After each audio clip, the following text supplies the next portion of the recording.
gentlemen, to open this year's travel fair, Mr. William Jones of Sunshine Travel.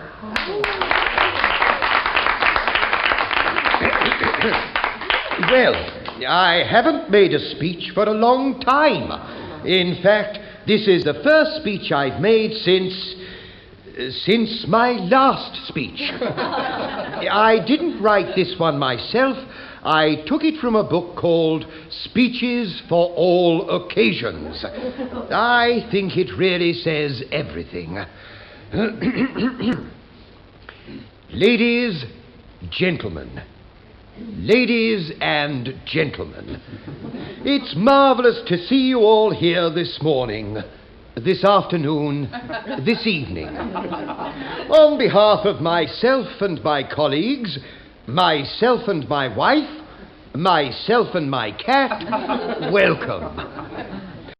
I am only going to say a few words, so while I am speaking, I would rather you didn't applaud, smoke, leave. This marvellous old building is a perfect venue for our conference, exhibition, tennis tournament. I hope you all have an enjoyable weekend, a fantastic holiday, a good lunch. Well, I think it's time I stop speaking. With very great pleasure, I name this ship Ocean Beauty. I propose a toast to the bride and groom. I declare this travel fair open.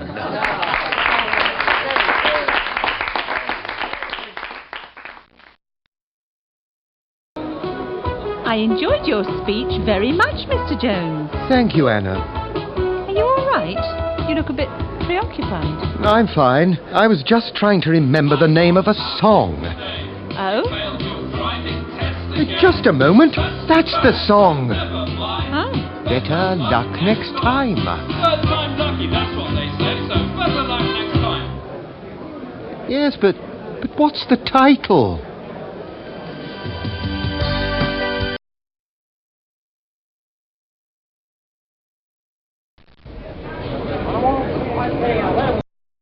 Travel fur. Leather jacket. Applaud. Corduroy jacket.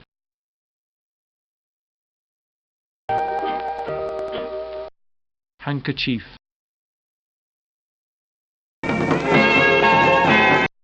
Hand show.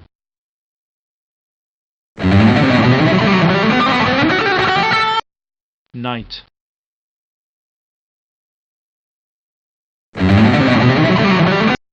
Armour.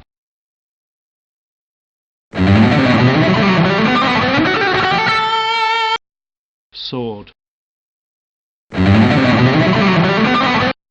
Shield.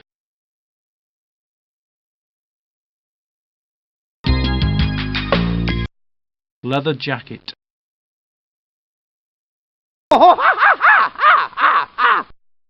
Beijing opera.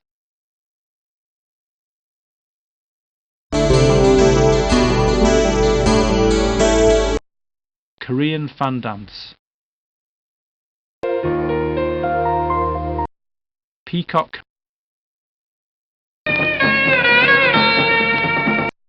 Dance with foot bells.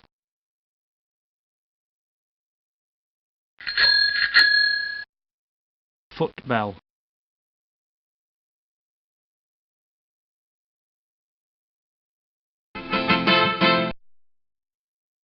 This year's best actor for his performance in A Jealous Man is Christopher Stanton. Thank you. Well, what can I say? This is a great surprise and a great honor. So I'm surprised, honored, thrilled and delighted. I'd like to thank my co-star in the film, Victoria Parker, who was very helpful and encouraging. I'm also very grateful to our director, Alfred Lucas, for all his patience and his good advice. When we first discussed my character in the film, I asked Alfred, what's he like? Alfred said, he's angry, bitter, bored and very cynical. It's the perfect part for you. Well, that's typical of Alfred, of course. He's always joking. He knows that I am, in fact, a very calm, quiet, reserved, and sensitive person.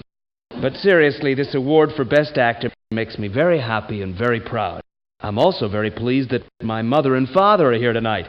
They really wanted me to become a doctor, and when I decided to become an actor, they were a little disappointed. All I can say is, Mom, Dad, I hope this award makes you a little happier about my decision. Thank you.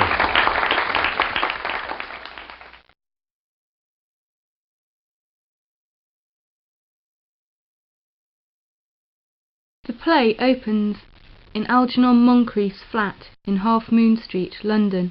He is expecting his aunt, Lady Bracknell, and her daughter, Gwendolen. Jack Worthing, who is in love with Gwendolen, arrives first. Did you hear what I was playing, Lane? I didn't think it polite to listen, sir. I'm sorry for that, for your sake. I don't play accurately. Anyone can play accurately, but I play with wonderful expression. Have you got the cucumber sandwiches cut for Lady Bracknell? Yes, sir. Eating as usual, I see, Algy. I believe it is customary in good society to take some slight refreshment at 5 o'clock.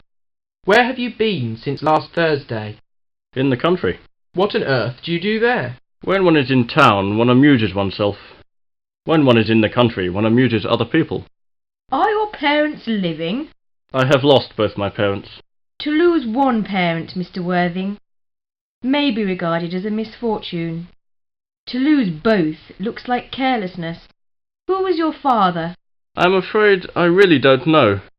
The fact is, Lady Bracknell, I said I had lost my parents. It would be nearer the truth to say that my parents seem to have lost me. I don't actually know who I am by birth. I was found. Found?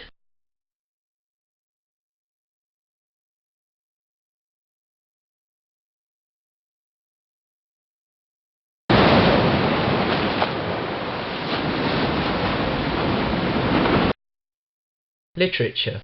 The novel Sister Carrie by Theodore Dreiser is published in the United States. The novel Lord Jim by Joseph Conrad is published in Great Britain. Music and painting.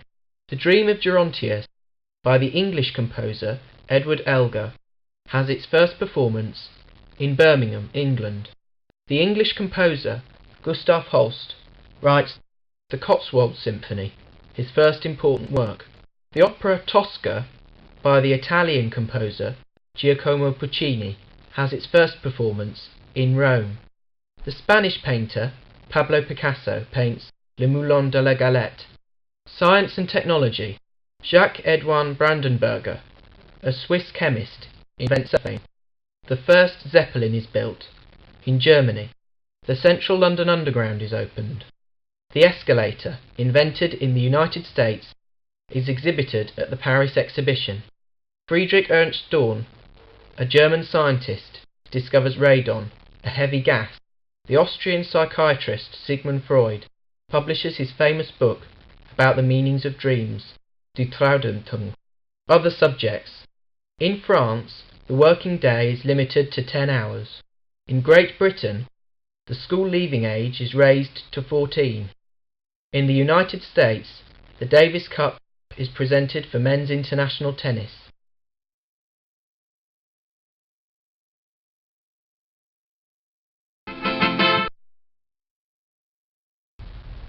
Mr. Fortescue, I'd like you to meet Paul Osmond from Zauritania. How do you do? Very pleased to meet you, Mr. Fortescue. Oh, this is my assistant, Eve Sorrell, Eve, Carl Sinden, and Paul Osmond. How do you do? Hello.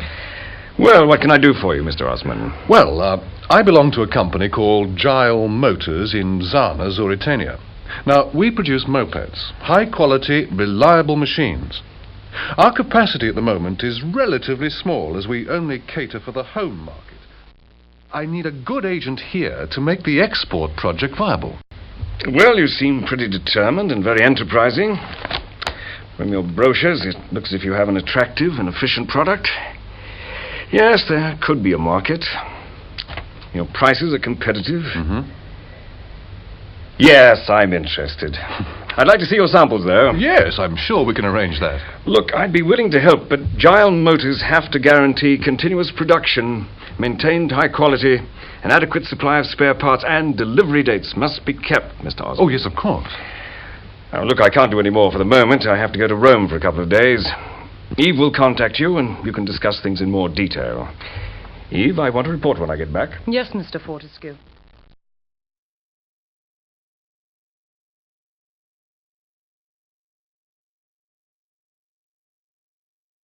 Are you going to work late? I have to work late every day. I'm going to make a holiday plan with my husband this evening. A plan? Are we going to the seaside or to the mountains? We'd better buy a computer. Yes, the seaside. Yes, we should ask for our boss's permission to buy a computer. What did you say?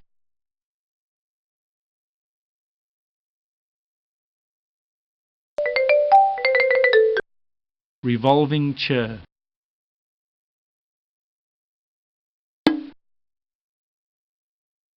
Braces. Office desk. Pile. Fold. Office desk. Messy. Neat.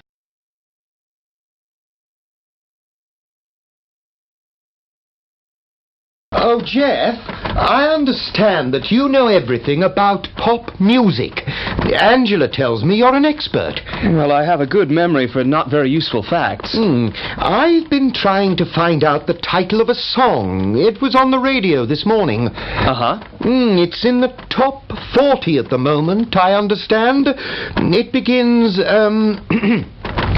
Hi, Norman. Happy birthday. How does it feel to be 21? And I hear that you got your diploma.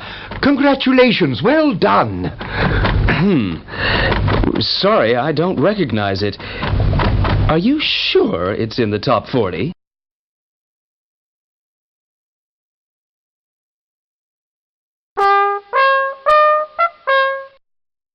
Caricature.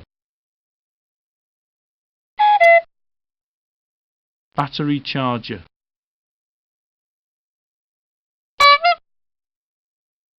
Charcoal pencil.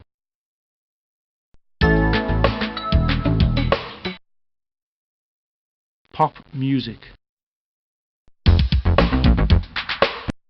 Portable recorder.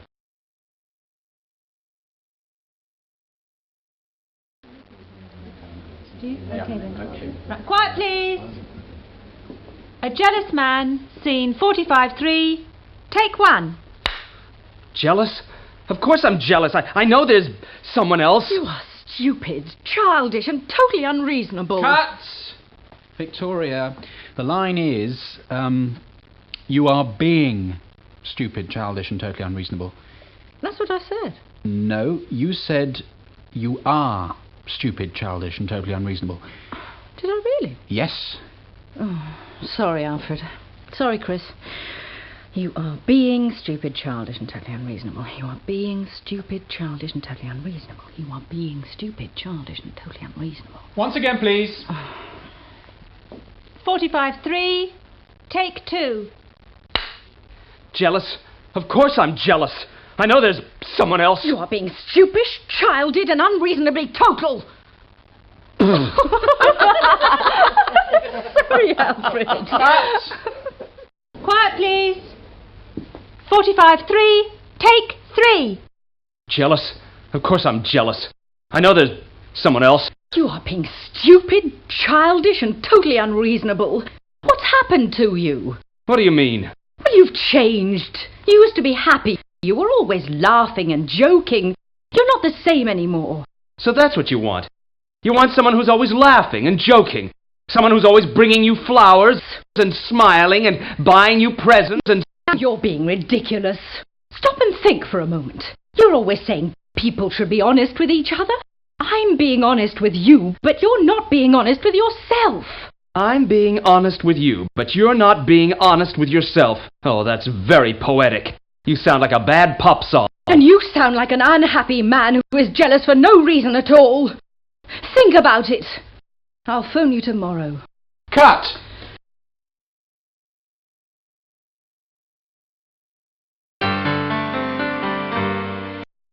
Studio.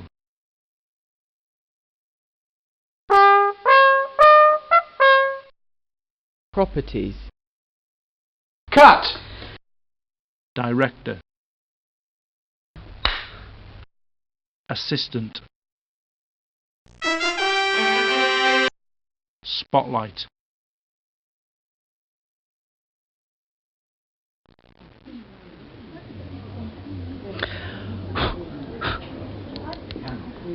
Yes, I think that's okay. Interview with Christopher Stanton. Christopher, you're filming A Jealous Man at the moment, directed by Alfred Lucas. You've worked with him before, haven't you? Yes, this is the third film I've made with Alfred. We're old friends.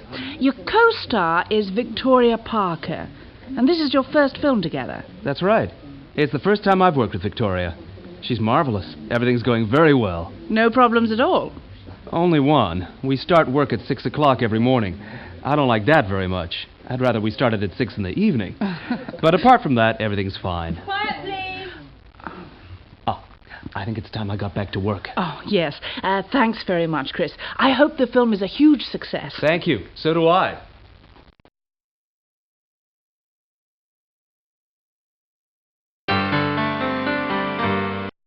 Scenery. Journalist. Yes! Movie fan. How do you do? Actor. Contract.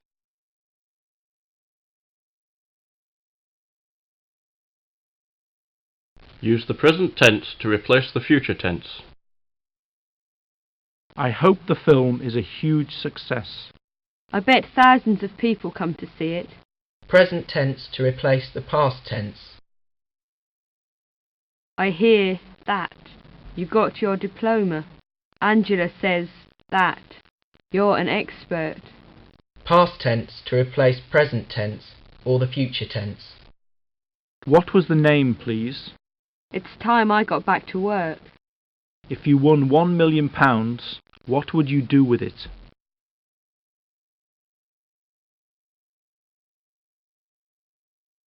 Uses of the simple present tense.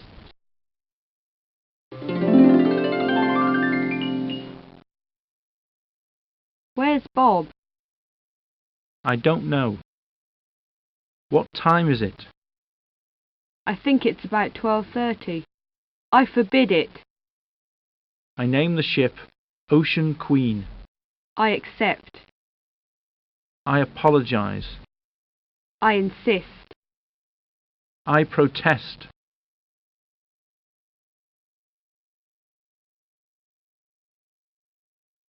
Special uses of the continuous tense.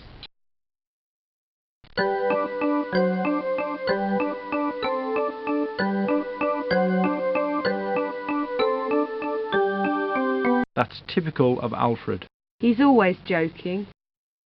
Every time I phone George, he's either having a bath or working in the garden. Special uses of the perfect tense. It's the first time I've worked with Victoria. That is the third film I've made with Alfred.